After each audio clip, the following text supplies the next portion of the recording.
오늘 함께 보실 하나님의 말씀은 베드로전서 2장 1절에서 10절 말씀입니다. 그러므로 모든 악독과 모든 기만과 외식과 시기와 모든 비방하는 말을 버리고 갓난 아기들 같이 순전하고 신령한 젖을 사모하라. 이는 그로 말미암아 너희를 구원에 이르도록 자라게 하려 함이라. 너희가 주의 인자하심을 맛보았으면 그리하라. 사람에게는 버림바가 되었으나 하나님께는 택하심을 입은 보배로운 산 돌이신 예수께 나아가 너희도 산돌같이 신령한 집으로 세워지고 예수 그리스도로 말미암아 하나님이 기쁘게 받으실 신령한 제사를 드릴 거룩한 제사장이 될지니라. 성경에 기록되었으되 보라 내가 택한 보배로운 모퉁이 돌을 시온에 두노니 그를 믿는 자는 부끄러움을 당하지 아니하리라 하였으니 그러므로 믿는 너희에게는 보배이나 믿지 아니하는 자에게는 건축자들이 버린 그 돌이 모퉁이의 머릿돌이 되고 또한 부딪히는 돌과 걸려 넘어지게 하는 바위가 되었다 하였느니라. 그들이 말씀을 순종하지 아니함으로 넘어지나니 이는 그들을 이렇게 정하신 것이라. 그러나 너희는 택하신 족속이요 왕같은 제사장이요 거룩한 나라요 그의 소유가 된 백성이니 이는 너희를 어두운 데서 불러내어 그의 기이한 빛에 들어가게 하신 이의 아름다운 덕을 선포하게 하려 하심이라. 너희가 전에는 백성이 아니더니 이제는 하나님의 백성이요 전에는 긍휼을 얻지 못하였더니 이제는 긍휼을 얻은 자니라. 아멘. 우리 교회와 모든 성도는 그리스도의 복음과 그 능력을 전하는 사명을 갖고 살고 있습니다. 하나님의 이러한 복음의 능력을 전하기 위해서는 먼저 그 복음을 알아야 하겠죠.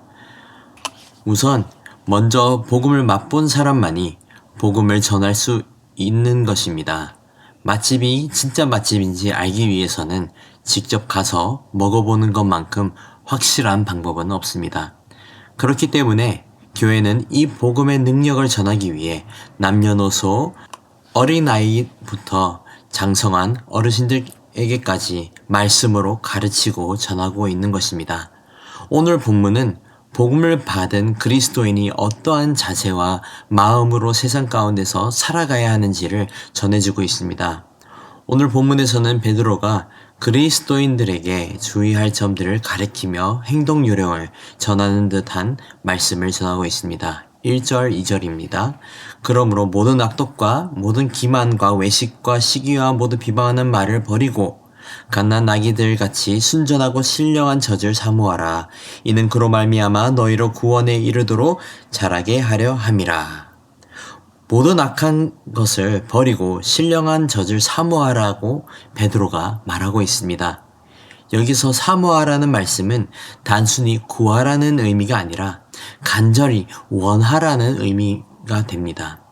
없으면 죽겠다 싶을 정도로 간절해야 한다는 의미가 됩니다. 베드로가 이렇게 말하는 이유는 그들이 구원에 이르도록 자라게 하려 함이라 라고 했습니다. 베드로의 서신에 따르면 이 내용에 해당되는 대상은 분명합니다. 3절에서 말한 대로 주의 인자하심을 맛본 자라면 위의 말씀에 해당된다는 말씀입니다. 사랑하는 성도 여러분, 여기에 모인 우리 모두가 주의 인자하심을 맛본 성도임을 믿습니다. 주의 인자하심을 맛보았다면 우리는 악을 멀리하고 더 구원에 이르도록 성장해야 하고 신령한 젖을 먹어야 합니다. 아직 미성숙한 주의 자녀라면 성숙해지기 위해 노력해야 한다는 것입니다. 그리고 성장하면서 우리는 예수님 중심적인 삶을 살기 위해 노력해야 합니다. 그 노력의 첫 단계가 산돌이신 예수님 위에 신령한 집을 세우며 나아가는 것입니다. 5절 말씀입니다. 너희도 산돌같이 신령한 집으로 세워지고 예수 그리스도로 말미암아 하나님이 기쁘게 받으실 신령한 제사를 드릴 거룩한 제사장이 될지니라. 산돌이신 예수님 위에 신령한 집을 세우게 되면 우리는 더욱 튼튼한 기반으로 믿음 생활을 할 수 있게 됩니다. 그리고 그 믿음을 가지고 신령한 제사를 드리는 단계까지 성장하게 되는 것이죠. 베드로가 전하는 이 신령한 집과 신령한 제사는 비유적인 것입니다. 우리의 몸과 마음이 그리스도 중심이 되면 신령한 집이 되고 우리의 삶으로 신령한 제사, 거룩한 예배를 드리게 된다는 것을 의미하고 있는 것입니다. 우리는 평생 젖만 먹고 살 수는 없습니다. 계속 성장해야 하고 구원에 이르도록 자라가야 합니다. 그렇기 위해 우리는 예수님을 우리의 삶의 중심으로, 핵심으로 모셔야 하는 것이죠. 예수님을 우리의 삶이라는 건물의 가장 핵심이 되는 머릿돌로 삼아야 된다는 것입니다. 7절 말씀입니다. 그러므로 믿는 너희에게는 보배이나 믿지 아니하는 자에게는 건축자들이 버린 돌이 모퉁이의 머릿돌이 되고, 머릿돌이 된다는 것은 건물의 모든 기반을 받쳐주는 역할을 한다는 것입니다. 마치 탑을 쌓는데 그 기반이 되는 것처럼 예수님이 우리의 모든 삶의 영역과 태도와 생각과 가치의 핵심이 되어야 된다는 것입니다. 또한 9절에서는 이렇게 말씀하고 있습니다. 그러나 너희는 택하신 족속이요 왕같은 제사장들이요 거룩한 나라요 그의 소유가 된 백성이니 이는 너희를 어두운 데에서 불러내어 그의 기이한 빛에 들어가게 하신 이의 아름다운 덕을 선포하게 하려 하심이라. 다시 말해서 흩어진 나그네였던 모든 그리스도인들은 하나님의 택함 받은 족속이고 왕같은 제사장이고 거룩한 하나님의 백성이다라고 말하고 있는 것입니다. 결국 하나님께서 우리를 선택하고 특별하고 존귀한 존재로 부르시고 택함 받은 백성으로서 제사장 나라로 세우신 것이죠. 베드로가 디아스포라 유대인들에게 이렇게 전한 이유가 있습니다.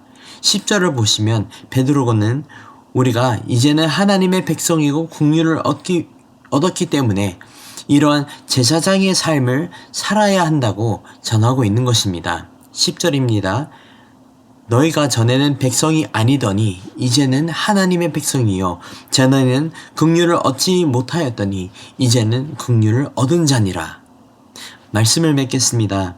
사랑하는 성도 여러분, 하나님의 인자하심을 맛보셨다면 순전하고 신령한 젖을 사모하십시오. 모든 악독과 기만과 시기와 비방하는 말들을 버리고 구원에 이르도록 성장하십시오. 그리스도인의 삶은 이렇게 구원을 맛보고 말씀 안에서 자라나는 삶을 살아야 한다는 것입니다. 그리고 그러기 위해서 우리는 모든 것 위에 그 무엇보다도 그리스도를 사모하는 마음을 갖고 살아가야 합니다. 우리라는 존재가 예수님을 머릿돌 삼아 예수님께서 우리의 모든 삶의 영역과 태도와 생각과 가치의 기초가 되었고 기반이 되어야 한다는 것입니다. 택함받은 족속으로서 왕같은 제사장으로서 거룩한 하나님의 백성이 된 우리는 이제는 세상의 것을 바라고 그것을 기준으로 삼아서는 안 됩니다. 사랑하는 성도 여러분, 예수님을 사모하십시오. 예수님의 삶을 뒤돌아보고 예수님의 가르침을 묵상하고 예수님을 우리의 삶의 가장 큰 우선순위로 삼으며 살아가는 저와 여러분이 되기를 간절히 소망합니다. 기도하겠습니다. 사랑과 은혜가 많으신 주님 감사합니다. 우리에게 오늘 복음을 허락해 주시고 이 복음을 우리가 맛보고 알게 되었음으로써 증인된 삶을 살 수 있음에 감사드립니다.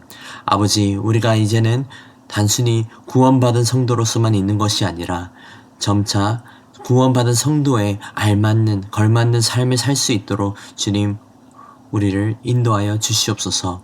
신령한 그리고 순전한 젖을 우리에게 공급해 주시고 우리가 먹고 마시며 주님 안에서 더욱 거룩하게 성장할 수 있도록 인도하여 주시옵소서.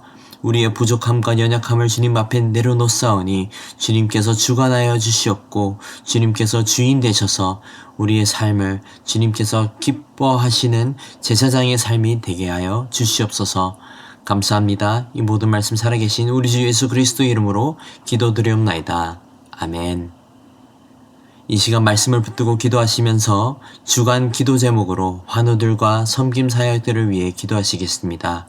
교회 편찮으신 성도님들의 영육간의 강건함을 위해 기도해 주시고 사회봉사 사역과 교회 내 카페와 주차장 사역 등 모든 섬김 사역들을 위해 기도하시겠습니다.